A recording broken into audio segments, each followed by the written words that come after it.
കഴുത്തിൽ കുരുക്കിട്ട് ജീവിതം അവസാനിപ്പിക്കാൻ നിന്ന മധ്യവയസ്കനായ വർഗീസിനെ സ്നേഹവാക്കുകളിലൂടെ ജീവിതത്തിലേക്ക് തിരിച്ചു കൊണ്ടുവന്നത് ഇടുക്കി പോലീസ്. ഉത്രാട ദിനത്തിൽ അരങ്ങേറിയത് കാക്കിക്കുള്ളിലെ കരുതലിൻ്റെയും മനുഷ്യത്വത്തിൻ്റെയും മനോഹര കാഴ്ചയായിരുന്നു.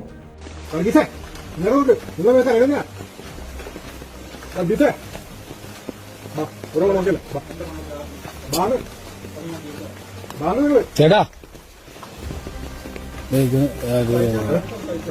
ചേട്ടാ ഞങ്ങളില്ലേ ചേട്ടൻ ഒരു 10 മിനിറ്റ് ഞങ്ങൾ തരാവോ?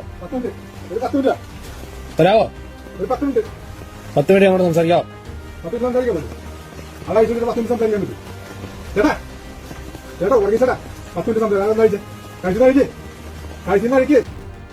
വീടിനുള്ളിൽ കഴുത്തിൽ കുരുക്കിട്ട് നിന്ന വർഗീസിനോട് ജനലിലൂടെയാണ് ഇടുക്കി സബ് ഇൻസ്പെക്ടർ ബിബിനും സഹപ്രവർത്തകരും സംസാരിച്ചത്.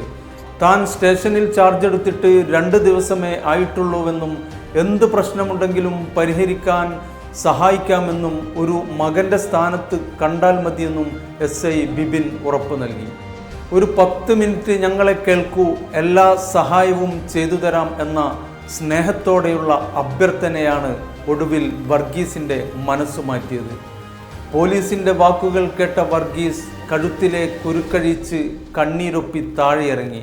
തുടർന്ന് പോലീസുകാർക്കായി വീടിൻ്റെ വാതിൽ തുറന്നു കൊടുത്തു.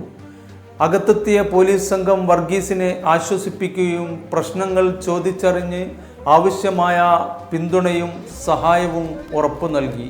മരണത്തിൻ്റെ നിഴൽ വീണ മുറിയിൽ നിന്ന് ഒരു മനുഷ്യനെ ജീവിതത്തിലേക്ക് തിരിച്ചു കൊണ്ടുവന്നത് കാക്കിയുടെ കരുത്തിനൊപ്പം മനുഷ്യത്വത്തിൻ്റെ വാക്കുകളായിരുന്നു.